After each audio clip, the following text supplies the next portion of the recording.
Hi guys, welcome back to TGO podcast. Today I'm very excited about this episode. Thank you guys for joining me today. I have two lovely ladies joining me today. The first lady on my left is Catherine. Hi Catherine. Welcome to TGO podcast. Queen. I am so grateful to be here. Speak a bit louder, like. I know. Do you know what? I have to just soak in because we've just been having a whole conversation. So I think that's what happens. Let me brighten up my. Yeah. Should have done like what do you call it? Icebreaker. I mean, I thought a warm up. Yeah, warm up. Warm your voice we up. could do some. Do re mi fa sol la ti do. We're not singing, babes. Yeah. And right opposite me we have Bernice. Hi Bernice, welcome to TGO podcast. Thank you, Pauline. This is a great opportunity, really. Oh, thank you. Well, I'm excited to have you guys. Cheers. Ooh, cheers. Darling. We have Mine some. was not gonna clink. We have some juice. But yeah, so We have some lovely juice to be here. And big up you for doing this because I can't lie. I love podcasts. Lovely. That's good. Love. I think this is where like the whole world, most of the people are moving to, listening to things and learning from each other. So hence why I started this podcast. Yeah. And yeah, I mean, how you guys been doing, like the whole pandemic and the whole lockdown? Some weight, trying to lose it, trying to get back to healthy. I've been good. What's been going on with me? I can't lie. It was very good in the beginning. Yeah. So like beginning March, April. Yeah. Then it got to mid-April. Mm. And then it was like, okay, little things started happening that made me realize that, I'm struggling a little bit being at home on my own. So it was a gradual process. Why are you struggling? What's happening? Just mainly I think lockdown just taught a lot of people different things about themselves. So for me, it was like a personal realization of this is pushing me to focus on what I've been ignoring. So then you do get some form of inspiration, like from different things. Like, okay, I was meant to do this last year, or I said I would commit more to, I don't know, exercise, or you want to travel, things that you didn't get time to do. Now you have all the time in the world to do. If it's work, before it was like, I can't wait to have a week off. Can't wait to go on holiday. You get to work and you complain that you want to go home. Yeah. Now you're at home. Now what? Long weekends are here. Now what? So it was hard sometimes to sit there with yourself and have to face those realities of like. You think you dealing with yourself. Yeah. Dealing with yourself. The way life was prior seemed convenient, but actually I realized there's certain things that I needed to change. So. Well, maybe today we'll get to dive into some of that. Mm-hmm. Hey, Bernice, how have you been getting on? You seem very quiet there. Well, you seem a bit scared. I'm a listener, so okay. she's speaking, I'm listening. Okay. But don't worry, I argue a lot, so eventually we're going to get into that. Yeah. But I can't really relate because I've been working. I work from home, like while this was happening. What do you do? I work with homeless people. Oh. I'm a floating support worker, but embedded at the council, supporting people that are homeless or at risk of homelessness. Yeah. So my job had to continue. Yeah. I'm a key worker, so I had to keep working. So I've been working from home. And just like literally a few weeks ago, like I was so overwhelmed with so much work. You tend to blur the lines between work and home when you're working at home. Yeah. And the funny thing is, some people would be more relaxed because they're at home. Yeah. But for me, it kind of made it worse because I'm someone that I like to get things done. Yeah. And because I'm trying to get things done, I would forget that, I'm supposed to finish at 5:18. And then I'm still at my computer at 7 o'clock, and then, oh my god, I'm turning it off. And then by 10 p.m. I'm like, oh god, I need to send this email. Then I go and take my laptop and I send that email. I feel like a lot of people can relate. I turn on my work phone, and I'm seeing text messages, something dealing with a client. I'm like, oh my god, I can't call this guy at this time. Okay, what do I do? might start setting a plan, and you find yourself not sleeping because you're dealing with certain clients that have certain needs that you need to take care of, you know. So it kind of just made it hard for me, and I became really ill because I was very, very stressed. Has it always been like this before the lockdown, or is this... Before the lockdown, yes, I used to get stressed, but not as bad as this one became, because obviously I'm at home, everybody's gonna say, oh, you can just lie down and sleep, you know? You tend to realize that, okay, people have got different characters and different ways that they deal with stuff, and the way I deal with things is, if I have something to do, I get it done, and I must get it done, or else I can't rest. See, my brain keeps working.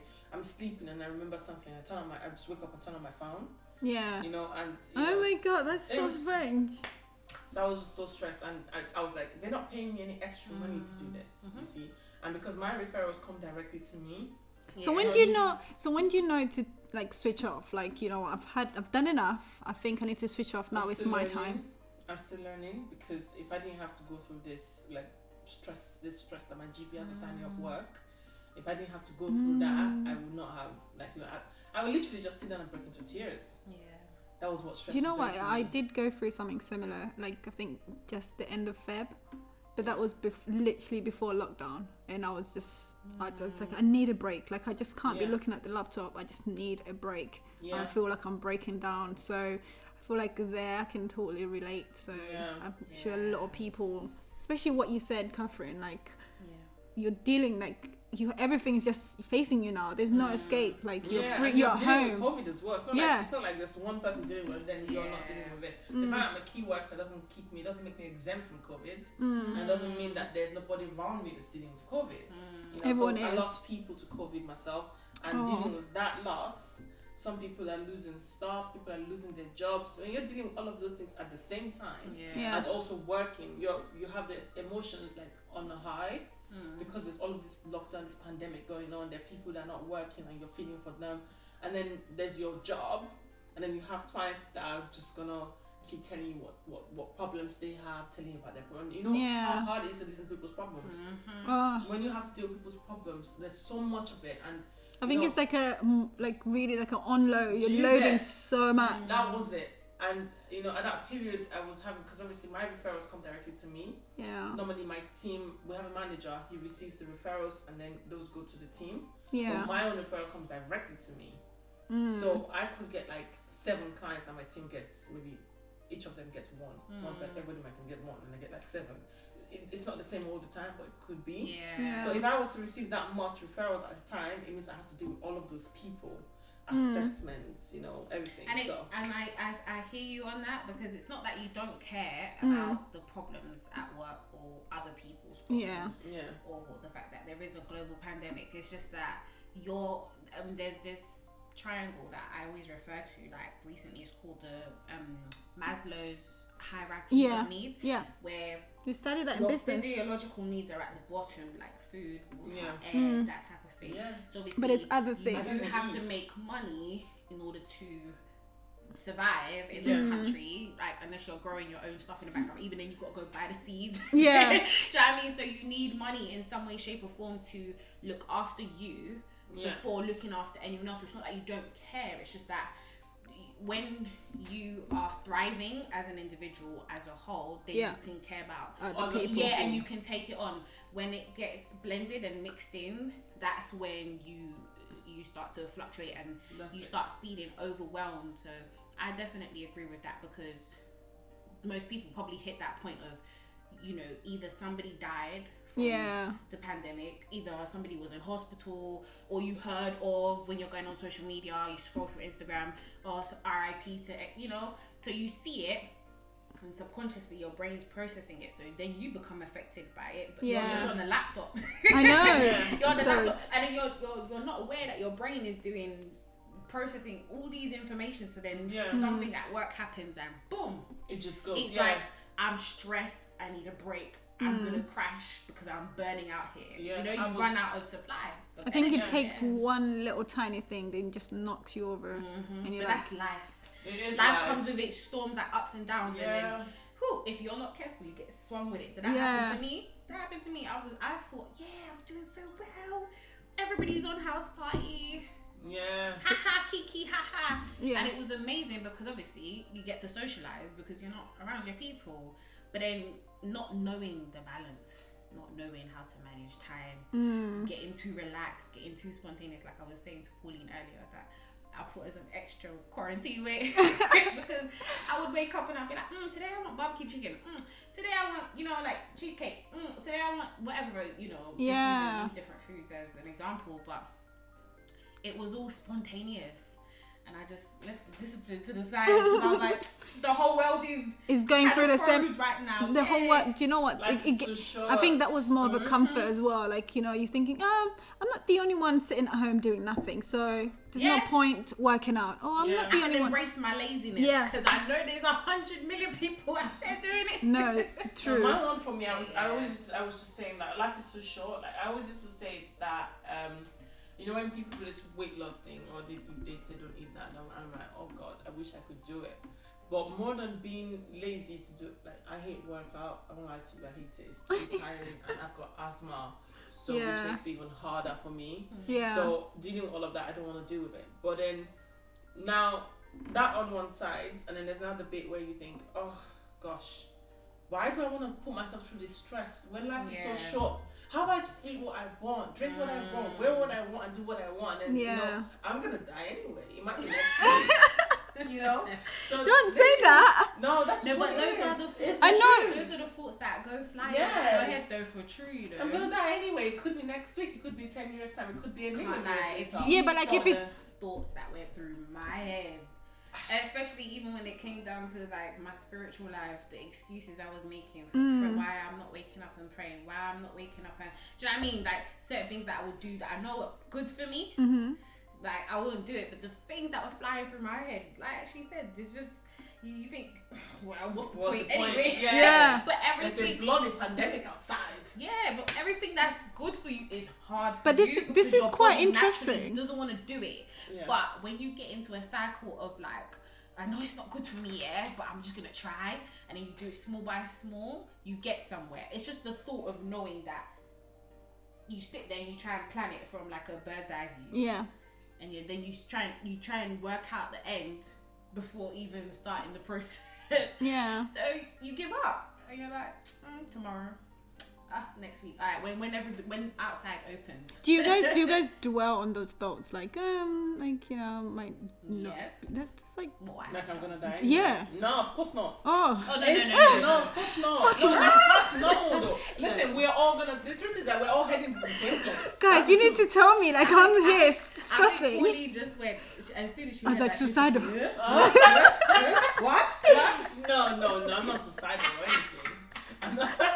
No, it's just everybody just when we look at life, people just think of I want to get this bag. I want to buy this. I want the biggest car. I want the biggest house. Yeah. And when you think about it, you look at it properly, you're gonna leave these things and go anyway. Exactly. You ain't gonna. Why are you going mad for these things? Yeah. You can just leave them alone. You can go after some of them, but don't make it your life aim. Yeah. Like literally, leave for there's people. Leave and relationships. Be a part of things, like have experiences, moments. Like these things are what would, when you're lying on your bed, on your sick bed or your dying bed, you think about, you smile. People will be asking you, what? Like I used to work in palliative care.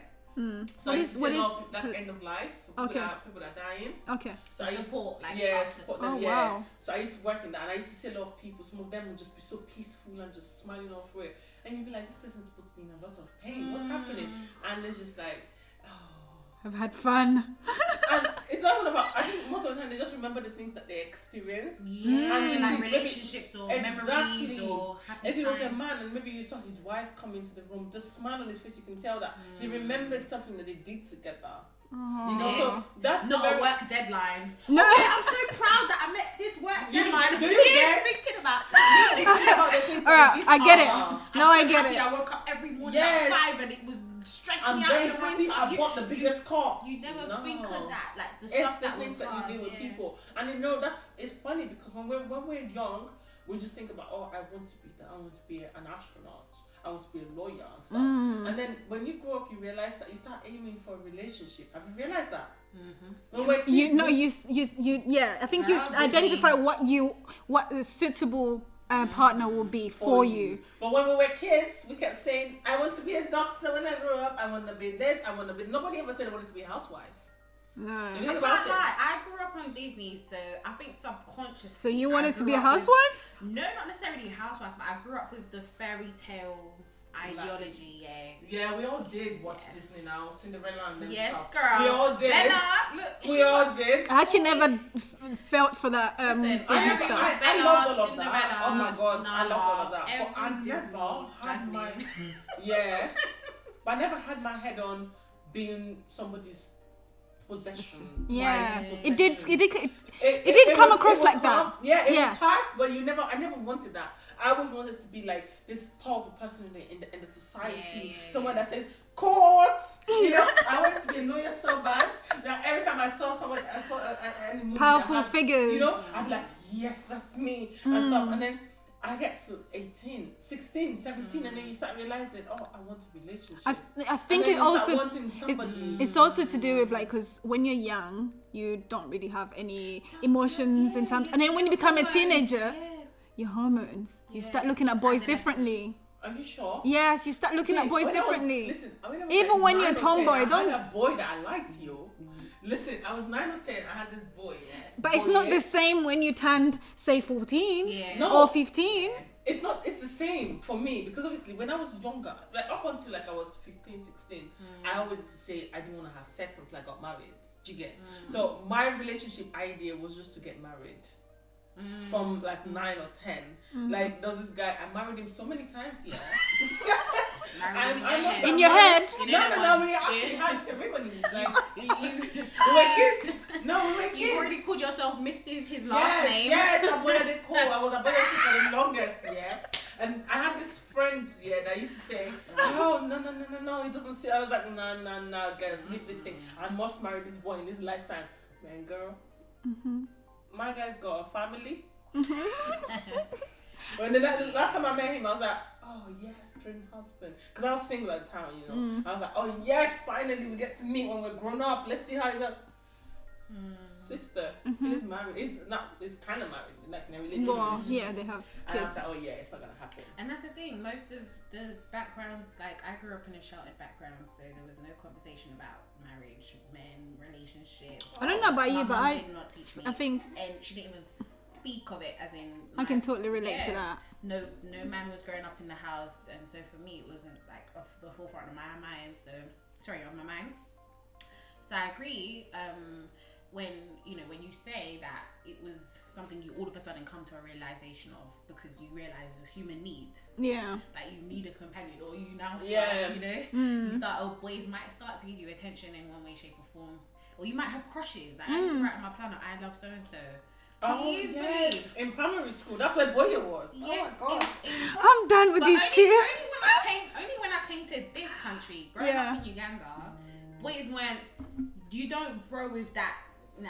I went to a private school in Uganda. I had long hair till I reached primary school. They had to chop off my hair. So you ain't thinking about running around and chasing boys and doing kiss chase. No, you're thinking of work, studying. You have to be that lawyer. You have to be that doctor. That was me too. But yes, I did like the boy.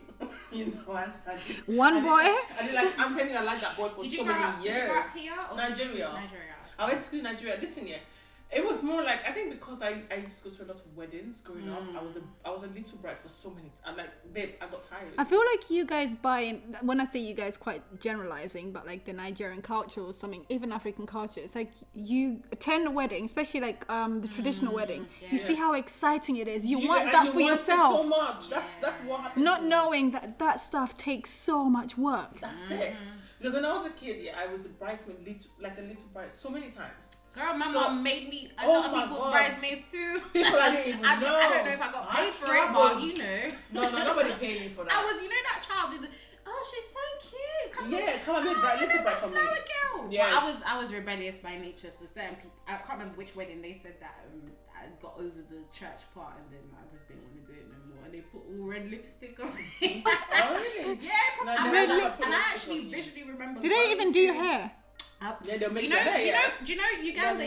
You know Sheraton Hotel in Kampala. Yeah, that's where I remember going. I remember the day vividly. I remember sitting in the hairdresser in the morning. I remember them curling my hair.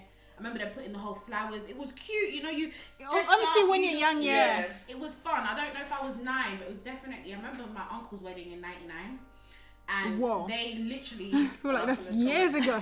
There's kids older now, born that year. This pretty little dress. I felt so cute.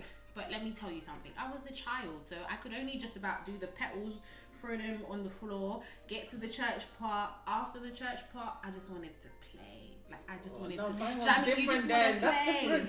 Mine was, I didn't want to spoil my dress. I didn't want to stay in there. I feel like she was really bought into the princess stuff. I was a princess. Listen, my hair's there, and then there's always this cute little boy that walks with me. There's always this boy that we always learn lines and come and make us some Bible passage thing. Love is kind. Love is this. Love is that. Come and talk about. Did you say that out loud at the wedding? You had to do it. Wow. You had to do it. It was part of the whole thing. In the reception, you come out and make. Sorry, how old were you when this was happening? 9? I was a kid. Yeah, believe me, I was a kid. I think I was younger. Okay, I think I was around that age. Yeah. So say like fast forward to now you're an adult. Okay, you've experienced being your fairy tale, walking down the aisle, experienced that, and then now you've gotten into a relationship, and then sorry, let me start again, and then you find yourself in in relationships. Yeah. What's different from that fairy tale that you believe? Listen, this world is rugged. I'm telling you, if you're not tough, you're just gonna fall. Because we expect it to be just that. Yes, I do. That's it. But before you get to yes, I do, guys, you're gonna kiss many frogs. Jesus, there's some people that would just. I think that's both boys and girls. Yes, both. That's why I didn't say judging. I didn't say boys. I didn't say about. No, because sometimes I'm trying to make sure, because like we're girls. No, all three of us. To say men are scum, but some women, my God, they're the scum of the earth. Talk about trash fans. Hey, speak for yourself. I said some. I didn't say some more. Listen, very important. Yeah, I don't like this thing when people say, men are this, men are that, or women are this, women are that. Everybody is scum in some way, because even me, I must have been scum to somebody one time. I don't know, I'm not sure, but there's a possibility that someone will come and tell me that I was scum to them. I hope I wasn't. Maybe you were. It's true. In your own mind, you were just good. All of us have bad sides of us and toxic traits and bad behaviors. So. Yeah, you can imagine someone that's so much in love with you that says, "Oh, I love you so much. Just be mine." And you look at this person from head to toe, you're like, how dare you? Ew. How dare you talk to me? You get like, the ick. Do you get what I mean? The ick. Once you get it, you can't lose it. And I'm telling you the truth. When Leanne said that thing on Love Island, I thought she was lying. And then when I felt it. No, I didn't even have to rewind. I felt it. Back to my head. I was like, yeah, it's true. The ick. Because I had it for this guy, and he was so lovely. Like, he was such a nice person. And I tried everything to be nice to him, and I was just like, oh. Have you ever had the ick for someone? She must have. Yeah, you must have. Every girl has got it. Yeah. Well, my relationship history is more of, I grew up in a sheltered environment, hit secondary school, and there was just one guy that he was in the same year, I think year 7. I joined year 7 halfway through. So I just remember seeing this guy, and then I just thought, he's cute.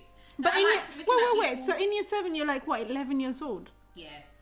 And you're looking at a guy thinking, he's cute. Yeah. Hey. Listen, my son just told me today. First, my neighbor was jogging. My son is 10. My neighbor was jogging, and the doors to the garden were open. So he's using the other side of the garden, because my garden is quite huge. So I showed the kids on FaceTime, and my son's in the background. So when I said, "Oh, that's my neighbor," because he said good morning, so I was like, "Oh, good morning. Here, my son. Is your neighbor cute? My son is 10.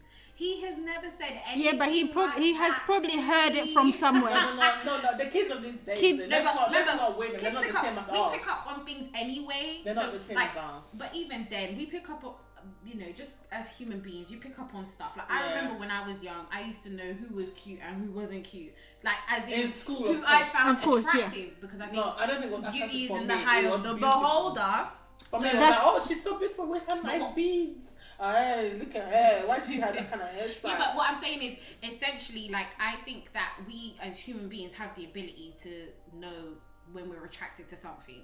You know what I mean? To me as a kid, I was very. You don't know that. You don't know. Yeah. Somebody could have looked at you and thought, oh, she's so Do you know what? beautiful. Do you know what? You probably don't know that because when I was in school, secondary school, I liked some boys, but I never said it out loud because to me, I just felt like boys were a distraction. Honestly, in secondary school, even at uni, I always thought boys were just a distraction. When I'm studying, boys are a distraction. It's just something I have instilled in me. Literally, but I found them cute. I'll be like, in my head, I'll be like, oh, he's cute. Or my friend will be like, what do you think of him? I'll be like, yeah, he's cute. Oh, he's ugly, whatever. But I wouldn't go ahead and try pursue anything because I'm just like, I'm going to get into that. No interest. Yeah, it's so much drama. They're going to want to hang out with you. Sometimes I'm not even allowed to come out. It's a waste of time. Yeah, that's true. So yeah, secondary school was literally that time where it was like, okay, now people like each other. The thing is, I went to secondary school in Manchester, so their dynamics, you know, culturally, it was a predominantly white British school.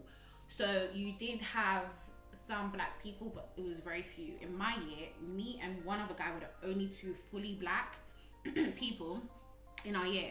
And then you did have obviously mixed race people. Some were either half, like half black, half white. Yeah. So half black, half white, or it could be like, you know, one's parent is half Asian. white, half black, and then their other parent is fully white. So then you know the genes kind of dilute over time. Yeah. So essentially, culturally, they weren't like me. No one was from Uganda. They were either the mixed race people I knew were from Barbados, but even then, still the culture is British, different. Yeah, it's generally a British culture. So when I started seeing, you know, I started noticing that people dated so and so.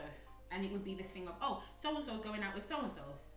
So I was looking and watching these dynamics like, oh, okay, cool. So they have boyfriend and girlfriend in school. Oh, but it was still foreign to me. Yeah. No, it wasn't like, oh, I want that. But then when I would see guys that are cute, I'd be like, oh, he's cute. He's cute. So yeah, year 9, you know, you start to hit. You know them, year 9ish is when you start. Because year 8, you just want to play games. Year 7, I can't even relate to that. Listen, I was so in love. Jeez Louise. Year 9, I can't lie. Year 9 is when people started losing their virginity. Whoa. Year 9, you're like 13, 14. Yes. Yeah, that's when many people did. Some people at 11 already lost it. But I did it. Sorry, not my one. I wasn't. You know, I was a good I girl. remember when one of the first people, and she was one of my the first people that I got introduced to that I was quite close to. When I heard she lost her virginity, I don't know what happened. It was almost like a wave. Everybody it was like a trend. Like everybody just started to lose their virginity.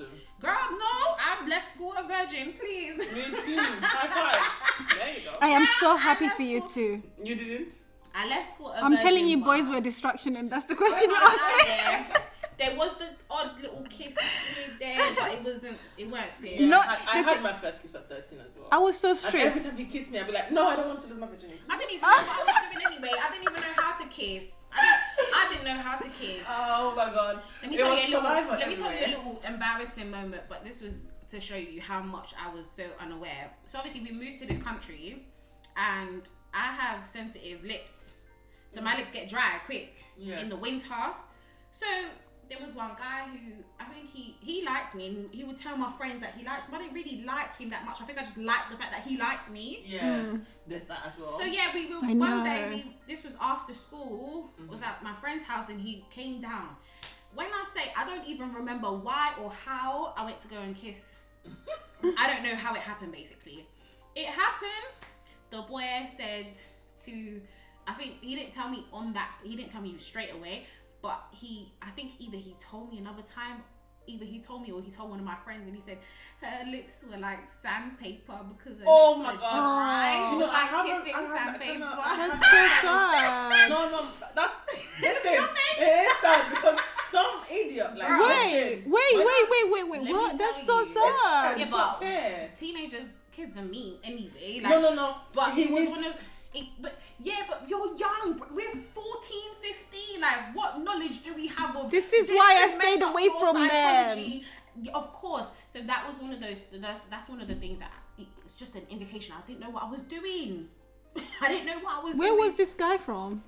Girl, It was British English. What is British English? Does white English? Yeah, white, Caucasian. No. Unless, yeah, girl. Unless that was a kiss. It's not as painful as when you lose your virginity to someone and the person says, "Oh, she was an amateur." What did you expect? A porn star? But what I'm saying, essentially, my point is, they hate you. I did not know what I was doing, and neither was I trying to go investigate and go quick. Yeah. There was a lot of stupidness that girls, boys, everybody was doing. Do you understand? So people were having unprotected sex. No one got. I remember one girl got pregnant, but she left the school as soon as she got pregnant, and I think she told someone. And obviously, you know, words get around because children don't know how to keep secrets. Yeah. So, you know, when she got pregnant, she left. It was immediate leave, you know. Yeah. Because otherwise, you'll get bullied, and that's actually. I think being in a popular group in school didn't make me think outside of the box. It was just whatever's going on with the trends and school. Yeah, well, I wasn't. I was like, I know everyone. I knew everyone. I don't think I knew everyone, but from the corner, right? I can greet anybody. Yeah, let me put it that way. I was not one of them good. Like, I got the main girls in school. I wasn't there. Yeah. I was just in the corner, but I knew everybody, and I used to watch everybody from a distance, and I knew everybody's secret, but I didn't know. Yeah. No, I just got introduced to when I went. The head teacher introduced me to a pupil who was a part of the popular group. So it was like but I wasn't you're like weighing. I wouldn't say that I was. Oh my god, I had so many friends that I just managed to fit into the right group. Yeah, and they did that with me too. But the thing is, I didn't like people that bullied others. And the popular group that I was put in, they were. I think that's And the minute when I came in, they were trying to because when I came in, I was dressed in like mufti. It was in Nigeria still. I went to school in Nigeria before I came here. So I was in mufti, and what I was wearing mufti? That's like your own clothes. Okay, yeah. Yeah, I wasn't wearing uniform because obviously I was new, and what I was wearing was one of these posh. My mom lived in the UK, but I lived in Nigeria. So what I used to wear was things that she sent from abroad, and it was obvious compared to what they sent in Nigeria. When you see it, you know. That from back then. Now at least you can see some things that are similar. But back then, if you see, you just know that, oh, this is expensive. And those girls were very happy to put me in their group. And the first few days I was in the group, like cool and everything. And then I saw them bully someone, and I couldn't take it, and I stood up to her.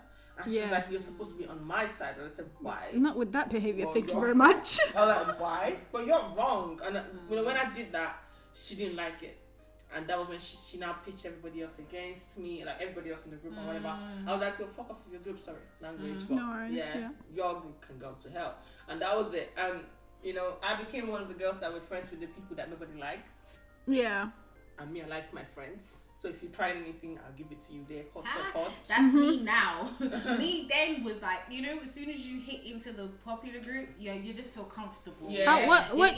You don't have to worry about the what changed? How did you become to this you now? Like someone who would go out your way to defend other people? Life, learning, healing. Yeah. I think also it was a huge distraction, like the time that I moved to this country, because I was quite young. Yeah. So it was a huge distraction migrating, because my mom didn't actually take me through that process to say we are moving and we're going to live here. There was no conversations of that. It's just, okay, come eat. Oh, let's go here. You know, it was just daily life. But I mean, you can't really blame her. Not really, but also there is a responsibility. To make sure that you're coaching your child through life, because they're gonna go through experiences that are challenging, and what you do in your home is not how the whole world is. So you do need to kind of teach a child. I mean, have an open relationship so that they know if they've got some problem there. They can you know what I realized, that stuff is really easy to say from where you're standing, because you've experienced, you've learnt, whereas they only had the knowledge from where they're coming from. Where you just said you had a sheltered childhood, there was no communication. What makes you think you came to the UK, then you have like an open relationship? It's still gonna stay the same. It's just a different environment. Yeah. But that's the thing, is that like you breaking down the history and the patterns and, you know, the pathology from where we come from. Yeah. Like now I have a deeper understanding of it, because I now know my mum. But at the time I didn't. So all I know is from the minute that, maybe from the youngest memory I possibly have of me being nay high. Do you know what I mean? Like all you know is what your mum shows you. So if you see your mom's a high achiever, she's getting good money, she's driving around in a good car, she's got, like, my dad came from a good family of high achievers. So my life was Chris, like, I didn't have to worry about nothing back home in Uganda. The only thing, apparently now speaking to people who I grew up with back home, they now say, oh, Catherine, you used to have homework that was piled, like, you couldn't even come out and play, like, life was strict. But I was so used to it, because you didn't see it as a hindrance. When I come home, I'm getting spoiled. Like, I'm getting spoiled at grandma's, I'm getting spoiled at mom's. Do you know what I mean? Like, I have everything I want. So going into a secondary school environment, then obviously going into a group of popular people, you're going to live in a bit of a bubble, because I would say prior to, from what you said, prior to you going to secondary school, you were living in a bubble, and then you went to secondary school, just like anyone would go to uni and then they discover a new life and like, the world is like this. That's when people get like lost. Exactly. Sorry. So you went up to secondary school, like, your eyes open, then you're like, oh my god, like, what's happening at home? Throughout secondary school, and this is the reason why I stayed a virgin, because I started watching people's behaviour, and I'm thinking, you're moving mad. Yes, even to now, I'm waiting on that like, you're moving reckless out here. And the thing is, like, I used to think it, but I wouldn't say it to my friends.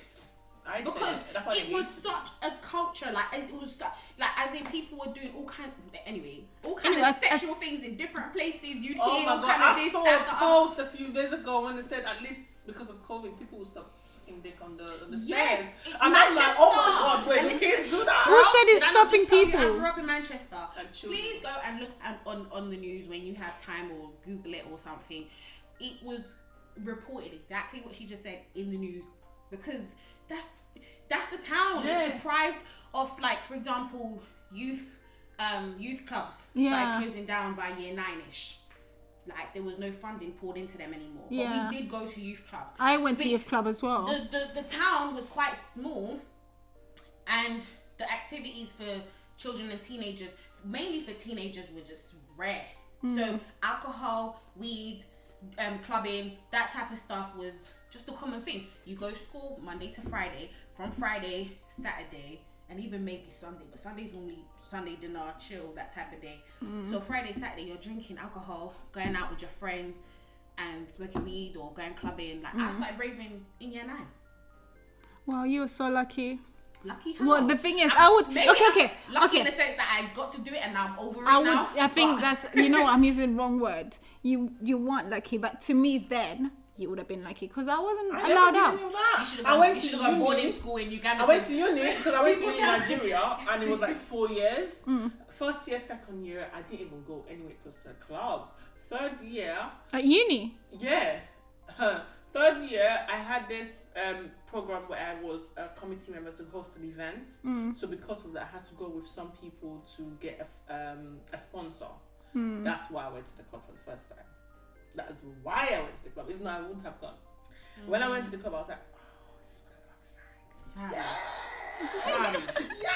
I can even my heart still remembers how happy I used to feel, because it was one of those things where it was like, okay, we have friends, not my friends, have older friends or older maybe cousins, sisters, who are going out. So obviously, what's the older cousins and older girls gonna do? They're gonna tell you what to wear. They're gonna give you their clothes. They're gonna give you their heels, or say, oh, this jewelry, that, whatever. Oh, wear this, wear that. Let me tell you, we all had each other's backs when it came to that. If it meant moving from Manchester to go to Leeds or Huddersfield or Coventry, wherever, because we used to go out. It was a baseline era. Yeah. So baseline was popping in the Midlands and the North that time. When I say, because obviously the people in those crowds are in their 20s. We're here in our 13, 14. Oh, MySpace days. Girl, we were just trying to be older than what we were. Yeah, that's what it is. Because I think I lived. Okay, I would say, when you say sheltered, I would say kind of as well. Because my dad was very, very strict. And he doesn't mind breaking your legs if you went crazy. So, I also lived in like a sheltered kind of thing, but the difference is I didn't like it. You know, like you say you were spoiled. Spoiled where? In one person's house? My father's house? Pele, didn't live the life. I didn't live the life. I didn't live the life at all. She was suffering. I suffered. Let me just tell you now, I suffered.